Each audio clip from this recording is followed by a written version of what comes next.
everybody. I'm Matt Valley. Welcome to episode number 122 of the Rock and Roll Research Podcast, where we share the super cool backstories and side gigs of the research and insights pros that you trust.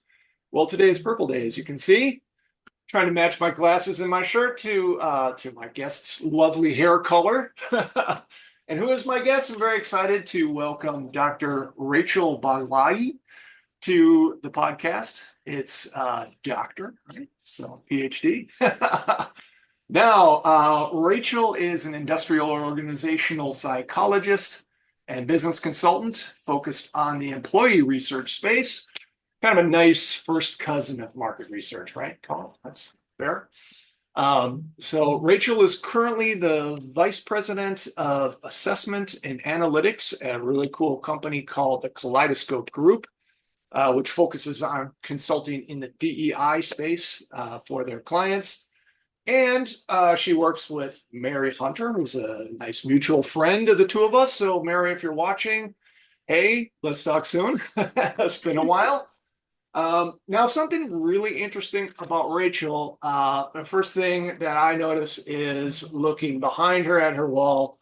We share a lot of common interests when it comes to music, so I'm excited to talk about that. But I was also very surprised to learn that Rachel is an adult amateur dressage rider, which is horsemanship, right? Like horse dancing kind of stuff. Yep, horse dancing. There we go. Really cool. First time on the podcast for that side gig and hobby. So really excited to dig into that and a whole lot more. So welcome to the show, Rachel. Thank you so much for having me. I'm super excited to be here. Not as excited as I am to have you. So good stuff. Lots of interesting things to discuss. Before we get started, if you've heard the podcast recently, you know that I am sponsoring this Magic Mind product. It is a nice mental productivity shot. Gives me energy and focus. It does work. That's why I take it.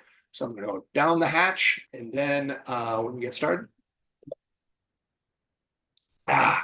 Okay. If this is of interest to you, looking for something like this, go to magicmind.com/rock and roll.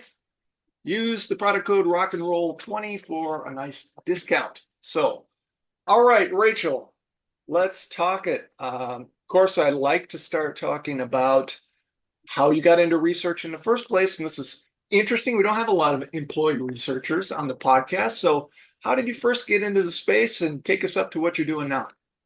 Sure. So the world of industrial organizational psychology is really my second career in life.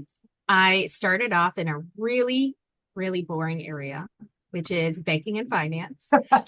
And very shortly after, I spent a total of 7 years in that space, and I wasn't having any fun doing it. And I ended up back in school and kind of fell into backwards the industrial organizational psychology program at Elmhurst College.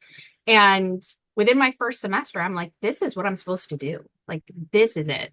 I want to be able to do research and understand what makes people successful, what makes people happy, what makes them fulfilled at work, and how do we avoid burnout and kind of all of the negative things that happen when we overuse productivity and effectiveness, right? Sure. So I ended up with a PhD in business psychology and found myself working with some really amazing researchers in this space. Bill Macy and Ben Schneider, who are like the preeminent employee engagement satisfaction kind of gurus from back in the day. And I learned so much from them that I ended up working on my PhD and have been in kind of the research, employee research and analytics space ever since then. So I'm currently at the Kaleidoscope Group, a full service DEI consultancy. And my team does all things nerdy in numbers. And we help our clients understand their current state, where they're starting, so that we can help them create that action plan of where they want to go. Yeah. You know what I really like about your story is you really did spend some time with your first career, right? And so a lot of people think, oh man, I made the wrong decision. I can't really go back and start over, but you really did, right? And you went the whole way with it. And here you are, fast forward, and you've got a nice career that you're really happy with. Yeah, for sure. And, there's always time to learn something new. So I Yeah. would say, even if there's lots of things that you think might be holding you back, you can work through it all. So I had a mortgage and a house and like responsibilities, and I still was able to, work and go to school full time and get it all done. So if I can do it, everybody can do it, right? Yeah, yeah, sure, sure. Cool. And so where does this dressage riding come in amongst all of this? So when I was turning 30, I had a small midlife crisis. My husband would probably say it was much bigger than small. Mine's Um, been like 35 years long now. Still going. so that being said, I was in the middle of my PhD program still. I was not where I thought I needed to be in life from a career perspective. I've always been very uh, focused on work and school. Mhm. And my husband and I have been together since high school. And he made the comment that I had never had a hobby that was not work or school.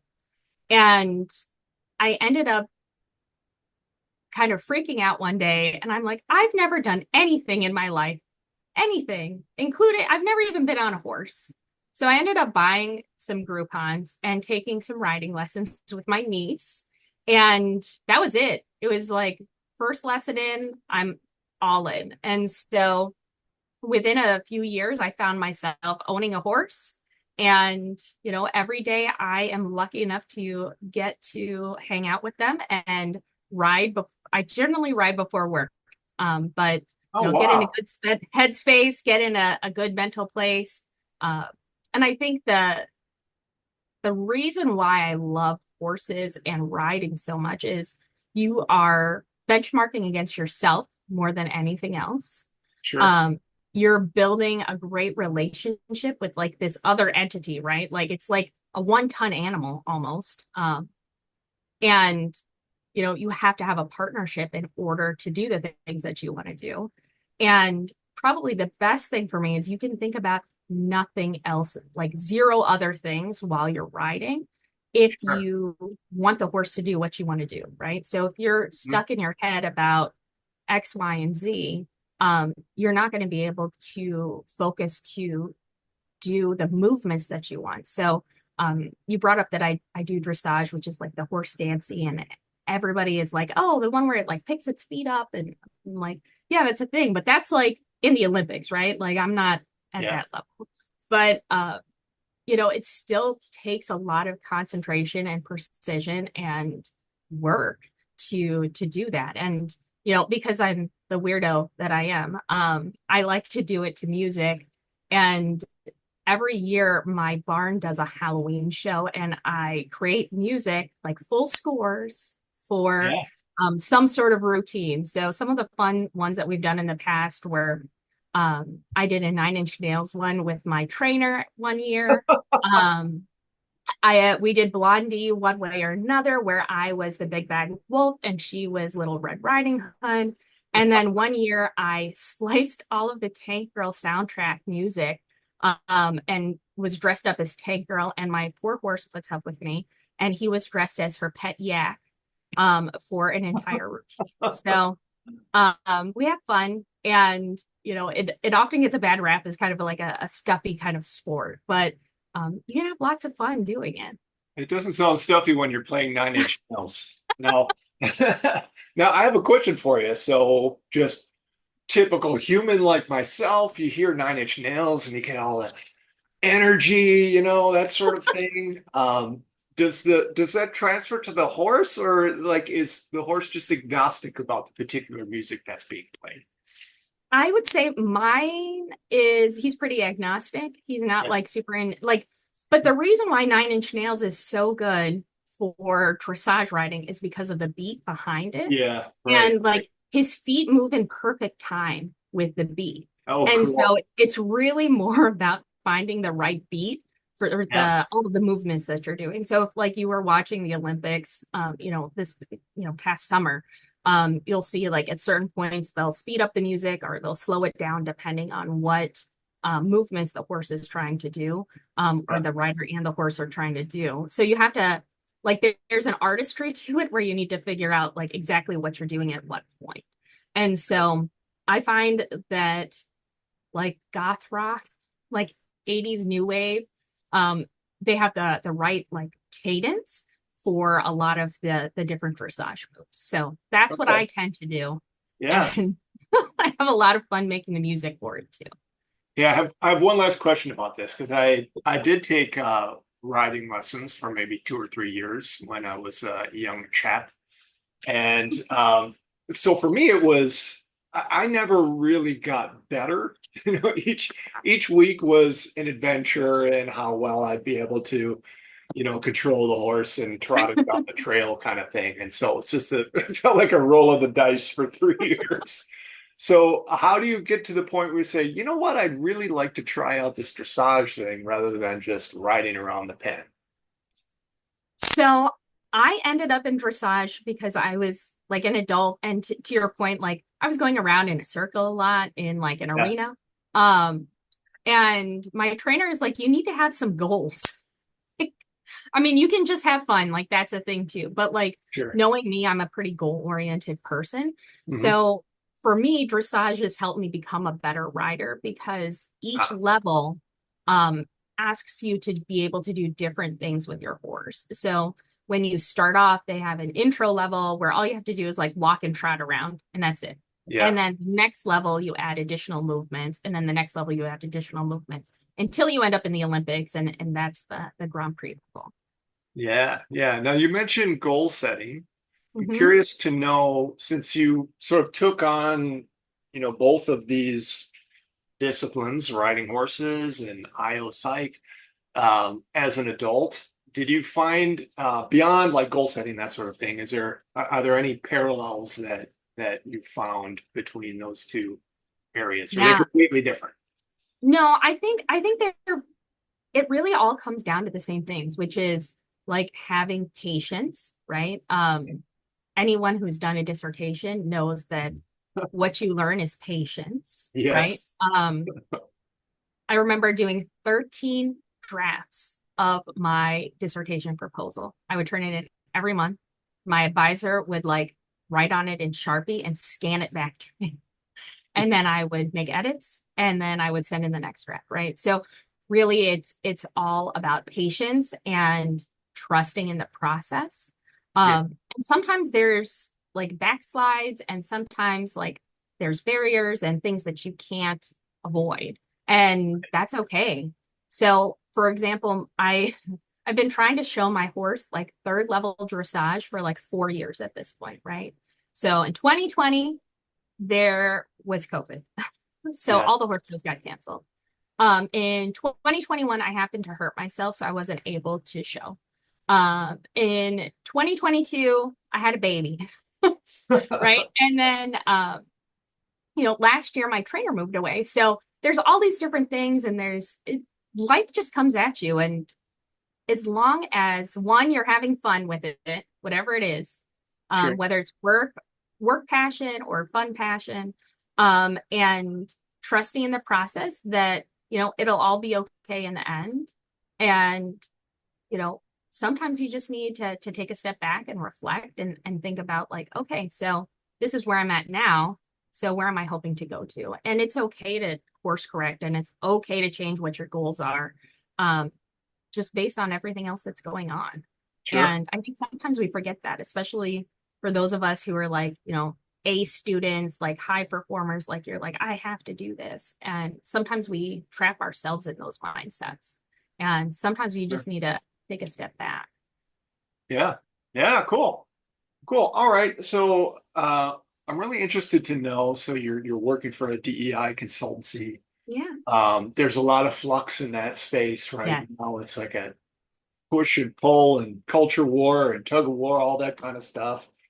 Um, Curious to know as you kind of look out into the future with your crystal ball, what does research look like? What do you see in the future?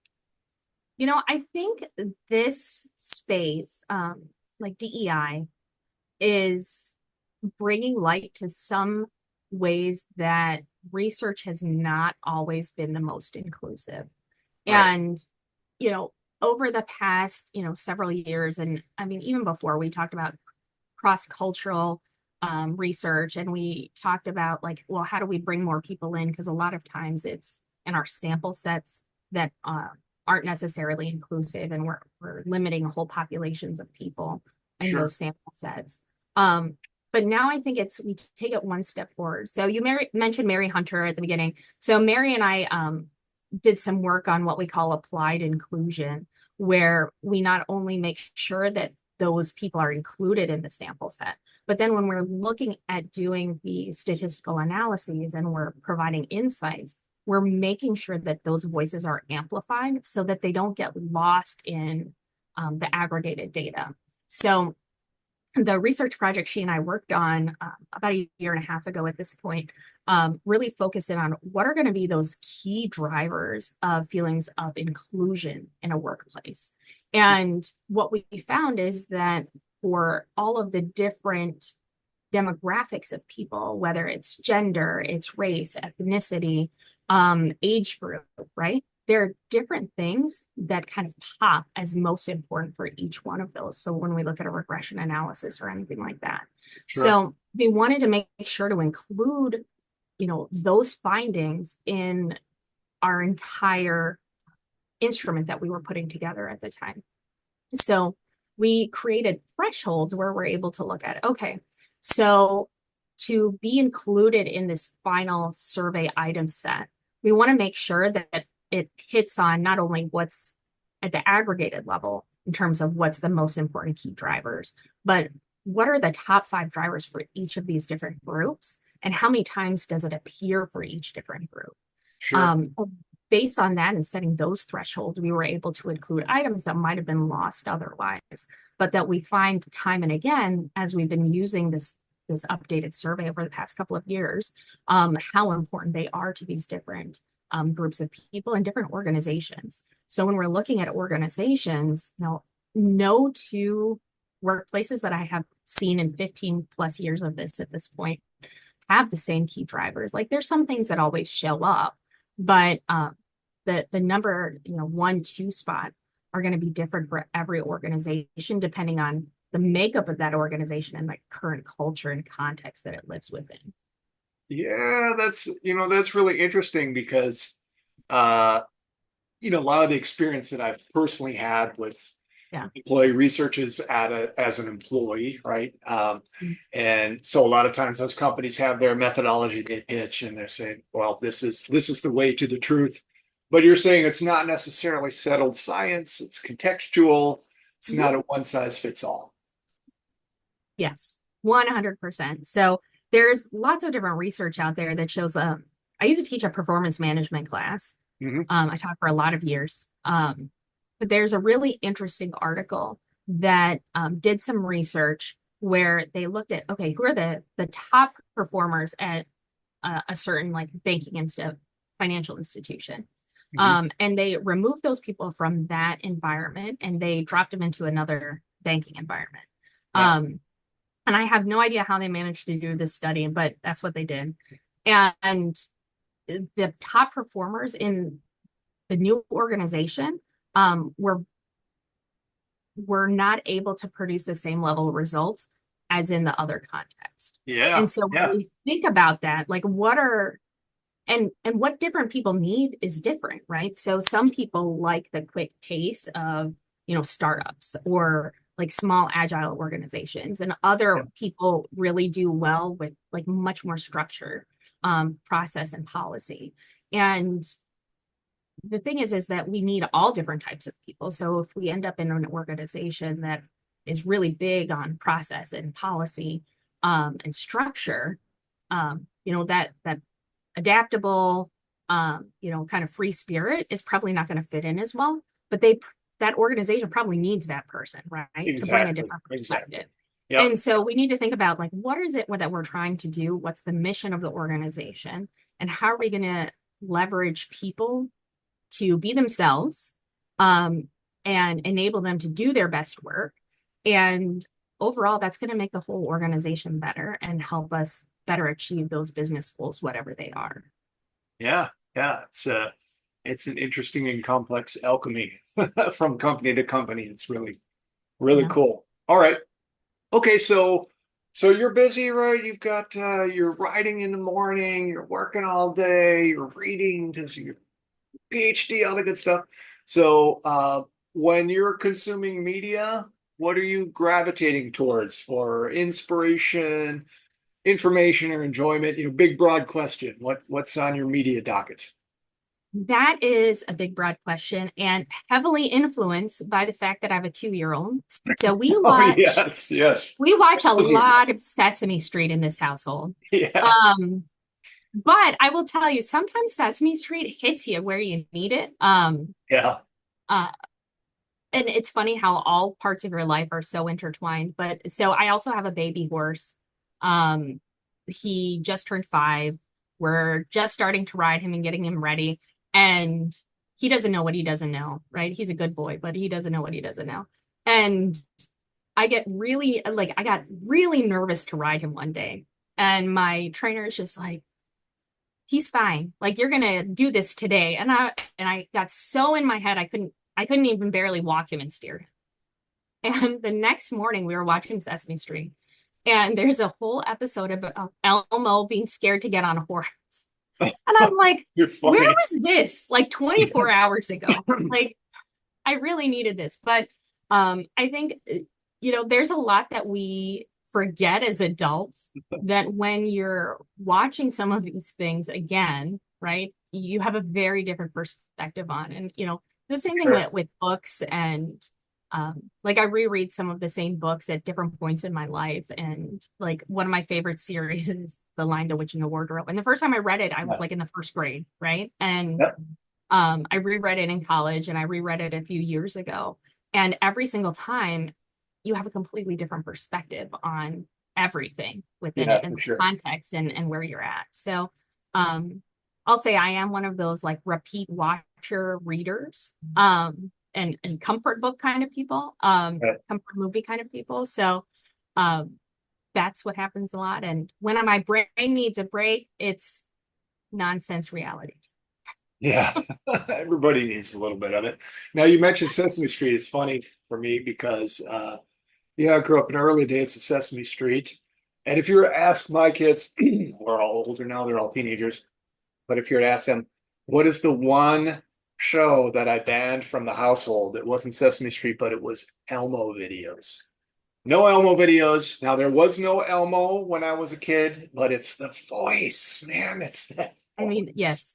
And it's the talking in third person. It Yes, is. just couldn't do it. It's like It is. It's a you, thing. So there was Elmo when we were kids, but he was a bit character back in the day. yeah, yeah, yeah. That's right. That's right. I mean, Wiggles, SpongeBob, all that stuff to your heart's content, but Elmo just couldn't do it. I'll say Elmo, and like the other big one that gives you a lot of life lessons as an adult is actually Bluey. And who the creators of that show have created the best 7 minutes of TV. Which Um, movie was that? it's a TV show called Bluey. It's like Louis. uh, Never watched it actually.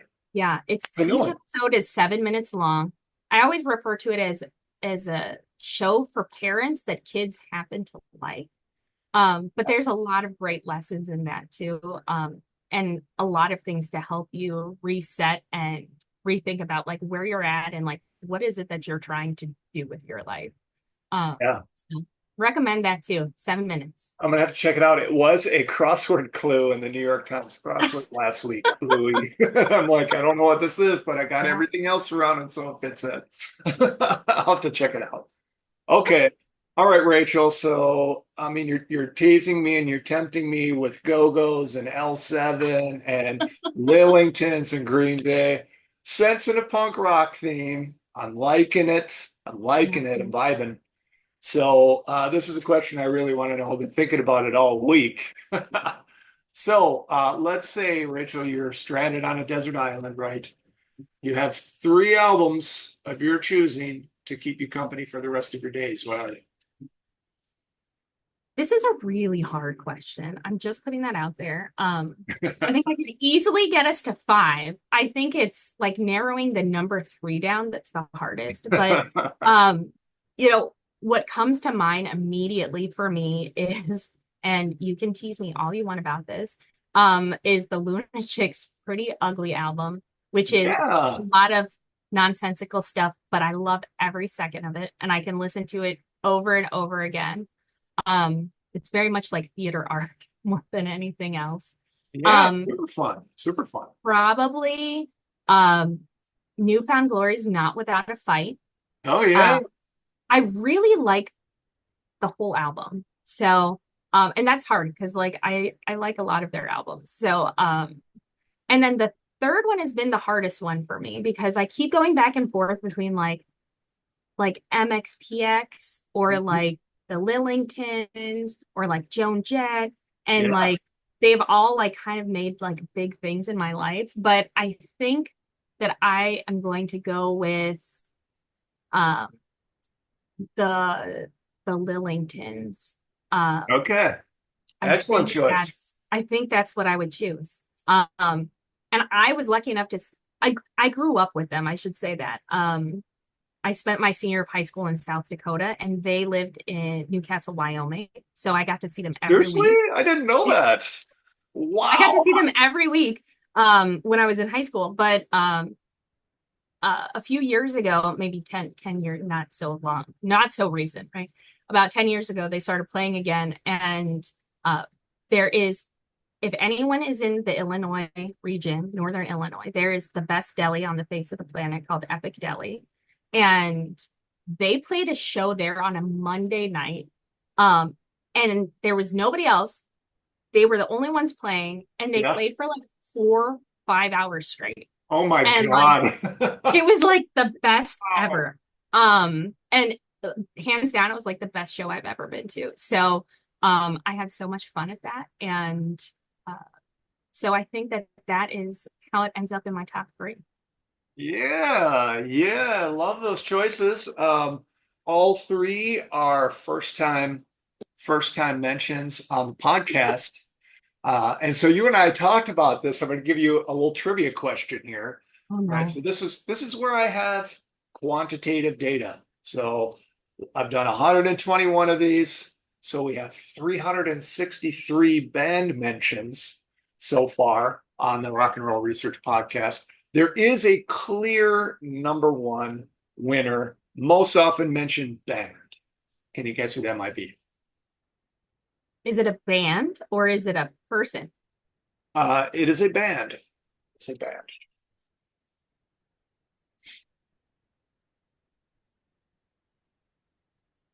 It's a shout out to the old timers that are on the program. I am gonna say the Rolling Stones. Oh, very close. Very, very close. Aerosmith is my second guess, but Actually, once I say it, then you'll know it. It is the Beatles. ah, The should have Beatles known. clearing away. I think there's maybe 10 total mentions of the Beatles by now, something like that. Plenty of the Rolling Stones as well. Aerosmith is up there too. But you got three brand new ones, three ones that I like. So I always like to hear that on the podcast. That's good stuff. Yeah, definitely. Cool. Awesome, Rachel. This has been a great chat. I really Wait, hope. wait, wait, wait. Before Oh, we back up, what are yeah. your top three? That's what I wanted to Come know. on now. I just asked the questions. Well, let's see. I don't know if this will match the last time I said it, but yeah, I can't get down to three either. But it's this. I'm going to choose a band from Minneapolis called Husker Du, a double album Oh, called Zen Arcade. Just start to finish, just fills my soul. So that's number one. Real, like maybe a precursor to emo punk. yeah.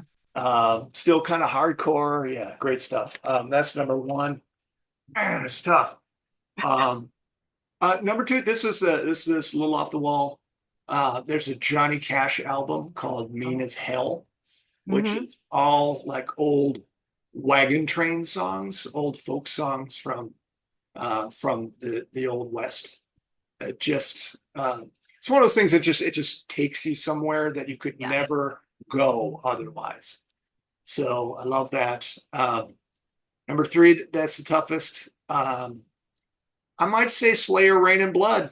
You know, it's all-time Solid. classic. It is the magnum opus of metal, in my opinion. We could seriously have this discussion for many, many hours. Yes. 100%. So that's actually what we're going to do. So next time I see it, hopefully it's in person, Yes. so we can start beating these things up a little more, expanding the lists. Sound good? Sounds like a plan. Okay, excellent. Super good chat, Rachel. Thanks so much for the time. I really enjoyed it. I have to thank Little Bird Marketing for putting me in touch with you. So I really appreciate that. It's always great to meet great new people like you who become friends, and we have a lot more music to talk. So next time I'm in Chicago, I'll let you know well in advance, and we're going to carve out some time. Sounds like a plan. Well, All thank right. you so much. I've appreciated it, and I have so much fun talking to you. Yeah, totally. And until next time, rock and roll. Rock and roll.